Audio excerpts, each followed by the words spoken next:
Bismillahirrahmanirrahim. Assalamualaikum warahmatullahi wabarakatuh.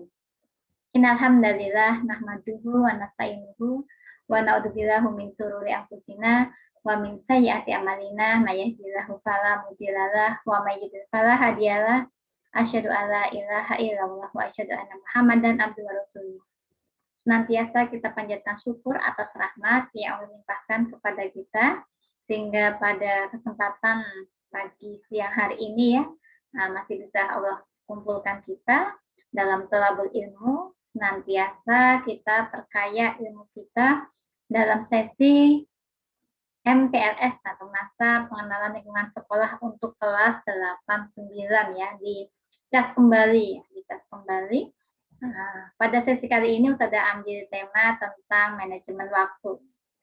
Yang kedua, salam selawat semoga tercurah kepada tauladan kita, idola kita, Nabi Muhammad SAW, kepada seluruh keluarga, sahabat, serta seluruh pengikutnya, dan semoga harapannya Ustazah, kemudian seluruh anak-anak Ustazah pada forum ini menjadi bagian dari umat beliau yang senantiasa kita harapkan syafaatnya.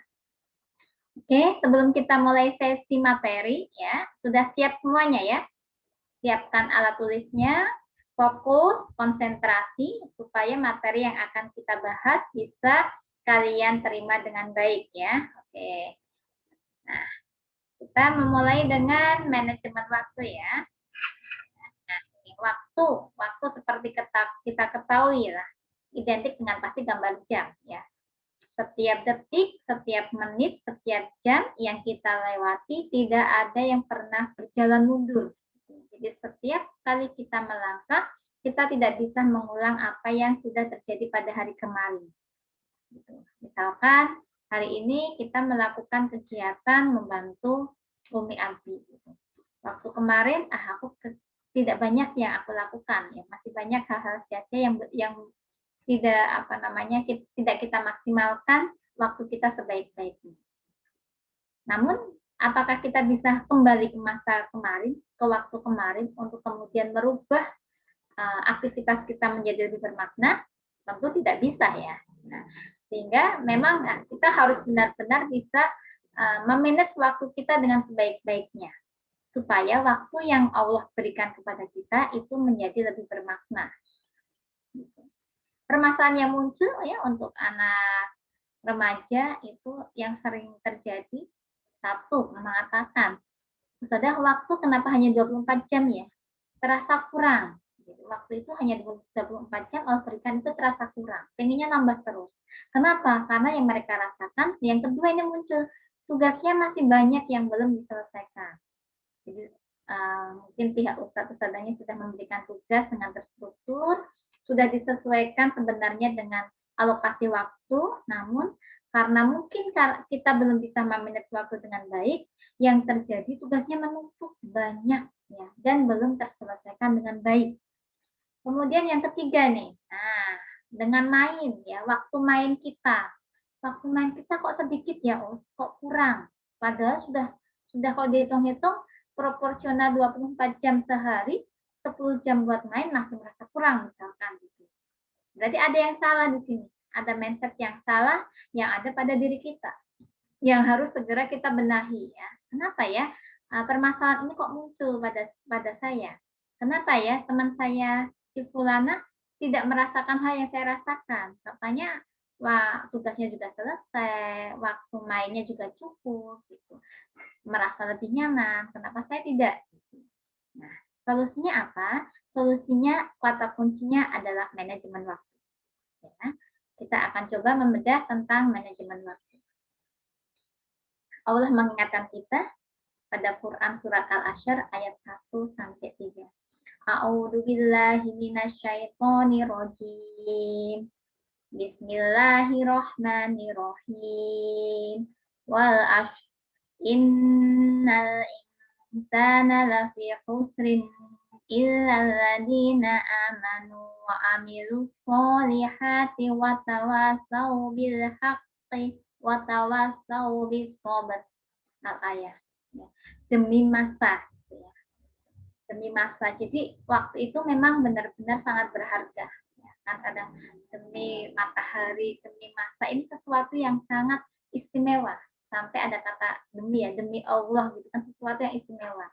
Masa pun demikian, waktu pun demikian, memiliki kedudukan yang besar ya, kedudukan yang istimewa. Ya. Kita lanjutkan, innal insana lafi khusrin illa, itu yang artinya bisa dibuka mushafnya masing-masing, sesungguhnya manusia dalam keadaan kerugian. Manusia itu dalam keadaan yang merugi, ya. Illalladzina amanu wa amilus solihati. Nah, kecuali siapa yang nggak rugi? Kecuali orang-orang yang beriman, yang mengerjakan kebajikan, watawasau bil haq gitu ya, watawasau bis sabr, dan mereka yang saling menasihati untuk kesabaran. Jadi ada dua kunci di sini. Semua manusia itu merugi kecuali dua hal ya, kecuali dua hal, yaitu yang saling mengajak ke kebaikan, amar ma'ruf nahi munkar, dan senantiasa bersabar dalam hal kebaikan gitu ya. Sudahkah kita seperti itu ya? Nah, kita mulai dengan pengertian manajemen waktu. Manajemen berarti artinya ada tindakan jelas tegas yang kita lakukan ya. Jadi manajemen waktu itu suatu tindakan atau bisa dikatakan proses ya, merencanakan sesuatu dengan sadar. Oh, saya akan melakukan ini dalam satu hari. Di sini harus ada kontrol ya, kontrol yang jelas. Jadi dengan sadar kita akan merancang apa ya yang akan saya lakukan. Kita akan memanage waktu kita, tidak membiarkan waktu itu mengalir berjalan apa adanya. Ya, kalau tidak ada program, tidak kita manage dengan baik, apa yang terjadi? Ya sudah, tahu-tahu waktu itu sehari habis. Dari subuh kita bangun tidur, tahu-tahu sudah malam kita tidur kembali. Selama perjalanan pagi, siang, sore, malam tidak ada yang bermakna yang kita lakukan. Bisa jadi karena tidak ada manajemen kontrol waktu yang baik. Jadi manajemen waktu merupakan suatu aktivitas, tindakan, proses merencanakan sesuai target masing-masing tentunya dari jumlah waktu yang akan kita habiskan, yang akan kita rencanakan. Gitu. Ya manfaatnya apa? Pastilah kalau waktu kita bisa manage dengan baik, maka setiap waktu yang kita lalui, yang kita lewati akan lebih bermakna. Ya, saya pagi bangun tidur jam 4, merancang karena sudah dirancang nih, akan melakukan qiyamul dulu sampai jam 4:15 misalkan. Kemudian saya lanjutkan dengan berzikir, berdoa, persiapan sampai ke sholat subuhnya. Setelah subuh selesai, saya baca al-surat misalkan, kemudian tilawah seperempat juz mungkin. Nah, kemudian saya setelah itu mau apa ya? Saya mau istirahat sebentar. Nggak apa-apa. Jadi waktu merancang di sini nggak selalu semuanya untuk kegiatan yang sifatnya kerja, tidak ya.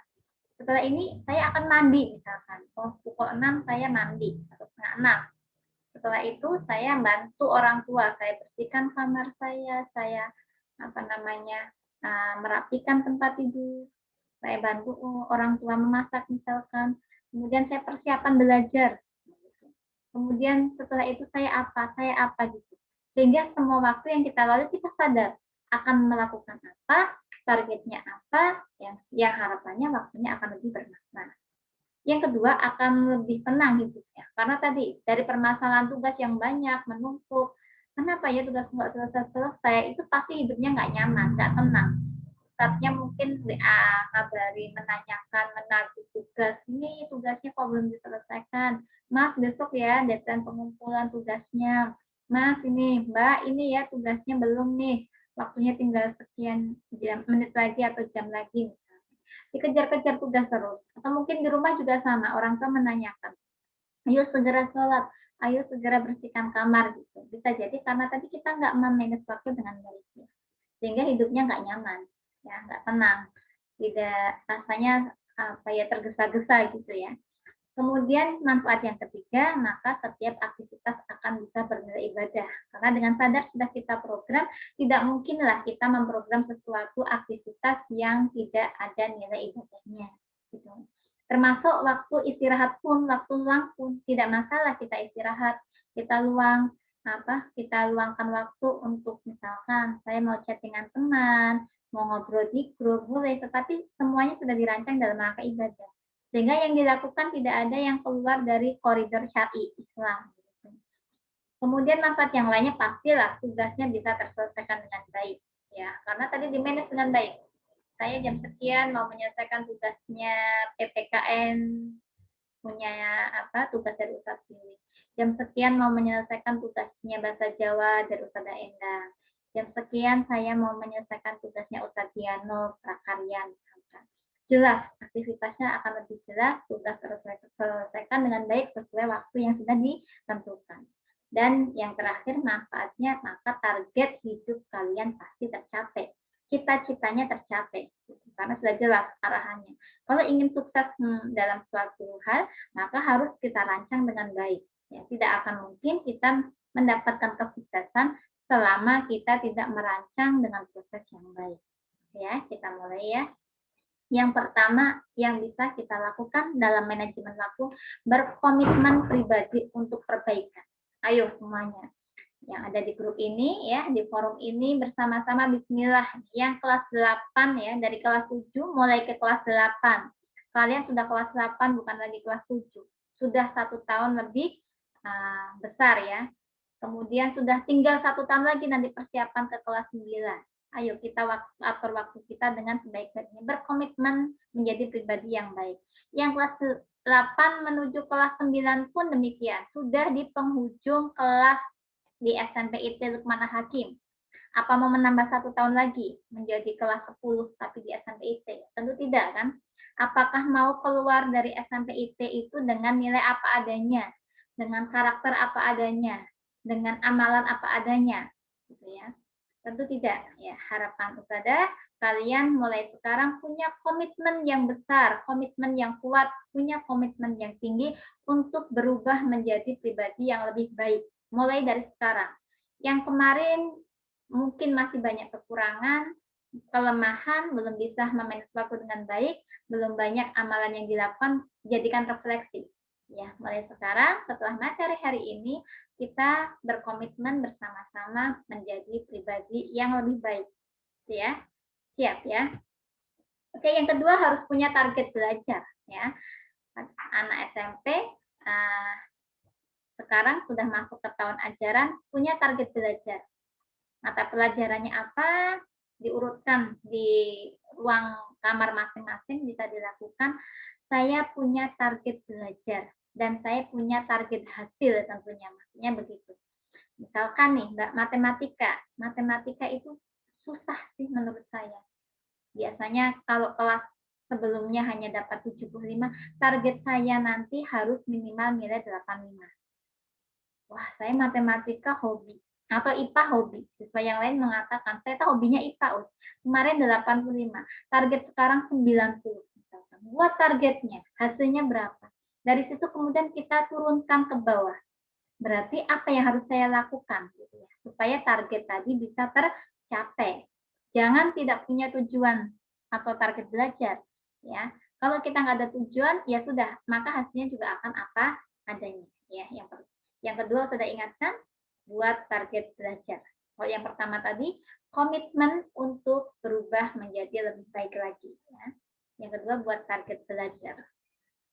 Nah, supaya terstruktur, supaya jelas alurnya belajar kita, aktivitas kita, maka kita perlu menyusun agenda harian. Nanti bisa langsung kalian lakukan, menuliskan pada selembar kertas, mungkin kertas kuarto ya, atau mungkin ya, nanti bisa ditempel di kamar masing-masing. Saya akan menyusun agenda harian dari kegiatan bangun tidur, apalagi sekarang daring nih ya, sekarang PJJ. Kalau tidak disusun program yang jelas, nanti udah dari pagi sampai malam hanya ada di kasur. Aktivitasnya hanya di situ saja.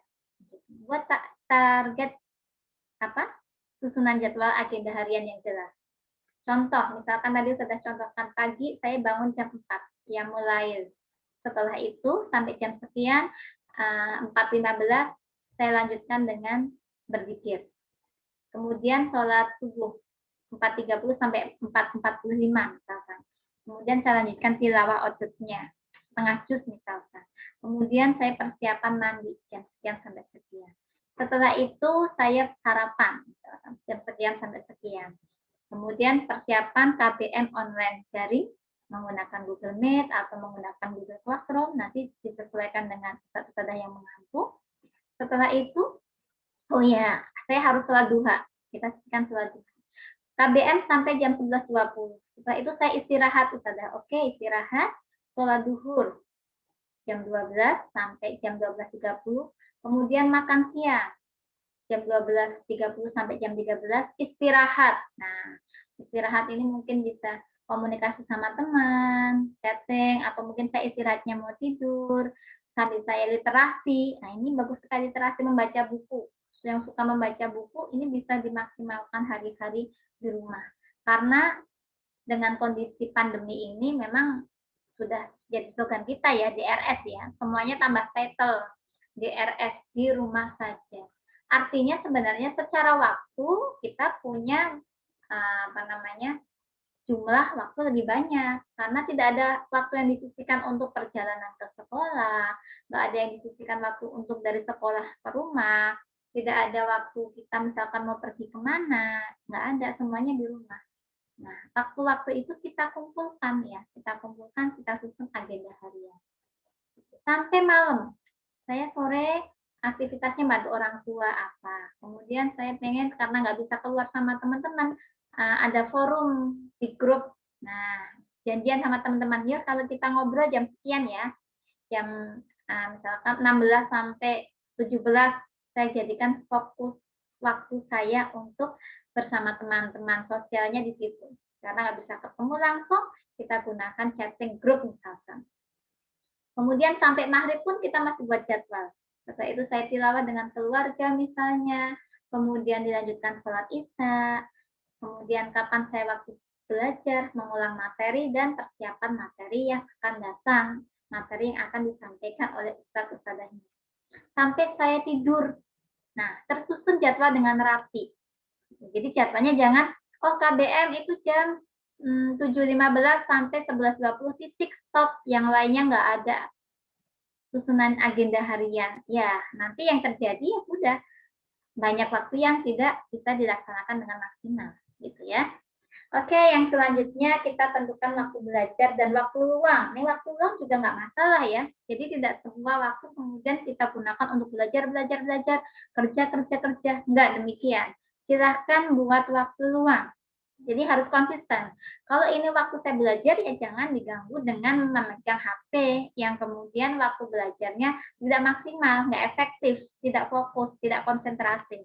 Sebaliknya, waktu luang ini boleh kalian gunakan untuk relax, refreshing, ya. Jadi ada keseimbangan waktu antara waktu belajar dan waktu luang, gitu ya. Kemudian, nah di sini kalian di rumah pandemi ya, sehingga silakan memilih metode belajar yang paling kalian sukai. Wah, saya sukanya pelajaran itu kalau ustadzahnya jelasin kayak gini nih, kayak ustadzah membuat presentasi, kayaknya lebih mengena. Atau saya lebih suka baca buku mandiri, belajar mandiri. Atau saya lebih suka latihan soal otak-atik sendiri. Atau saya lebih suka masuk ke ruang guru atau ruang belajar atau tutor ya yang ada di YouTube. Banyak sekarang yang bisa kita akses untuk mendapatkan penjelasan langsung materi yang akan saya pelajari. Atau saya lebih sukanya diskusi dengan teman. Ya, kita buat grup belajar. Jadi, metode belajar seperti apa yang kalian sukai, yang menurut kalian bisa menjadi sarana belajar paling efektif, maka silahkan kalian pilih. Yang selanjutnya keenam. Nah, ini selesaikan dulu dong tugas sekolah di awal waktu. Jangan menunda-nunda. Misalkan nih, sekarang hari Senin, Ustazah Anita membuat penugasan, silahkan ya, kalian membuat resume materi hari ini. Kemudian dilanjutkan membuat jadwal agenda harian. Dikumpulkannya 2 hari lagi, misalkan ini Senin, Selasa, Rabu ya, Rabu dikumpulkan. Nanti aja lah. Ini kan habis materi saya bisa ngobrol sama teman, nanti aja lah, tahu-tahu Senin sudah malam. tahu-tahu sudah Selasa, tahu-tahu sudah hari Rabu waktu pengumpulan, tapi kita belum menyelesaikan. Gitu ya. Nah, yang seperti itu nanti maka akan terjadi munculnya penumpukan tugas yang tidak dilakukan diselesaikan dengan tepat waktu. Maka sudah sarankan yang keenam, maka selesaikan tugas sekolah di awal waktu. Dapat tugas selesaikan dulu. Setelah selesai walaupun belum waktunya pengumpulan. Ya, syukur sudah ada interval waktu, silakan bisa langsung dikumpulkan. Kalaupun misalkan pengumpulannya serentak nanti hari Rabu, tidak harus kita selesaikannya hari Rabu. Tugasnya kita dapat hari Senin, ya sudah, langsung kita selesaikan, mumpung juga masih hangat-hangat materi yang diberikan oleh ustadz-ustadzahnya, ya. Jangan menunggu, menunda-nunda, yang akhirnya tadi menumpuk pekerjaan. Semalam dikebut, akhirnya nggak tuntas, sampai semalaman nggak tidur, tugasnya yang dikerjakan juga tidak maksimal, hasilnya pun tidak maksimal. Ya. Oke, untuk selanjutnya yaitu disiplin dan konsisten. Disiplin konsisten ini kunci keberhasilan. Kalau ingin berhasil, maka jadilah kalian anak-anak siswa yang disiplin dalam mengatur waktu. Ya. Seperti halnya sholat. Disiplin, konsisten, tertib juga ya. Seperti kita sholat. Sholat itu tertib dari awal sampai akhir salam. Ya. Apapun yang terjadi, selama di tengah-tengah proses itu tidak kita lakukan, maka sudah batal. Ya, disiplin, tertib. Dari awal seperti apa prosesnya, kemudian di tengah proses seperti apa, endingnya bagaimana, mulailah belajar memanage waktu dengan disiplin. Dan konsisten. Konsisten ini maksudnya rutin, istiqomah kita lakukan. Jadi tidak untuk tugasnya Ustadzah Nuneng, IPA aku senang banget deh, Ustadzah Nuneng itu ngajarnya paling nyaman. Akhirnya dikerjakan. Untuk tugasnya Mister ini, wah, boring banget nih kalau Ustadznya ini ngajar, tidak dikerjakan, ini nggak disiplin, nggak konsisten. Ya, nggak konsisten. Yang nanti terjadi hasilnya pasti tidak akan maksimal. Kemudian prioritas aktivitas. Ini menjadi bagian dari manajemen waktu yang harus kalian kuasai. Prioritas aktivitas. Artinya kalian harus bisa melihat, melist aktivitas yang kalian akan lakukan, mana dulu ya yang lebih penting, mana dulu yang harus saya kerjakan gitu. Itu namanya memprioritaskan. Oh, ini bisa saya sisihkan, ini nanti aja. Oh, ini harus sekarang saya lakukan. Karena ini kalau nggak dilakukan sekarang nanti berantakan nih misalkan. Oh, ini bisa saya kerjakan setelahnya.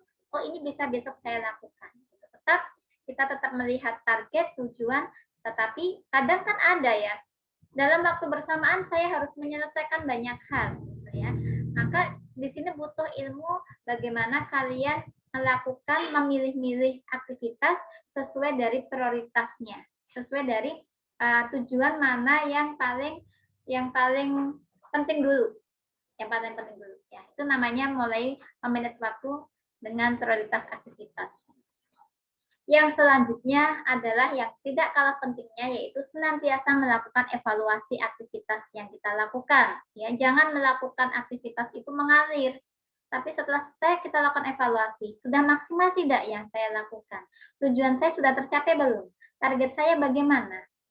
Efektif nggak yang sudah saya rancang? Sehingga harapannya tadi waktu yang kalian miliki bisa benar-benar maksimal, satu hari itu benar-benar semuanya bermakna.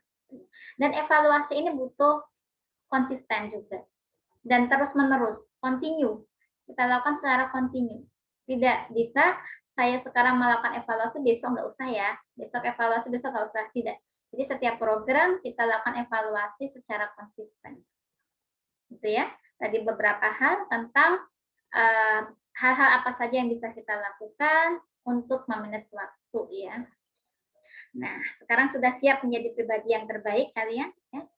Kita mulai dari yang paling mudah, kita mulai dari diri kita sendiri, dan kita mulai saat ini juga. Jika kalian ingin menjadi pribadi yang terbaik, maka jangan menunda-nunda waktu ya. Mulai dari yang termudah yang bisa kalian lakukan. Mulai dari diri kalian sendiri, nggak usah ngatur orang lain, temennya, nggak usah. Fokus diri kalian sendiri. Dan mulai sekarang juga. Nah, jika sudah mau siap berubah, bismillah kita mulai sekarang juga. Satu kata motivasi dari Ustadzah, jangan buang waktu percuma. Gunakan setiap detik nafas kita untuk ibadah. Karena setiap waktu yang kita lewati akan dimintai pertanggungjawaban oleh Sang Maha Pencipta. Itu yang bisa saya sampaikan. Semoga bermanfaat. Mohon maaf barangkali masih banyak kurangnya. Nah, tetap ya, Ustazah berharap kalian semua menjadi pribadi yang jauh lebih baik dari yang kemarin. Sudah akhiri, wassalamualaikum warahmatullahi wabarakatuh.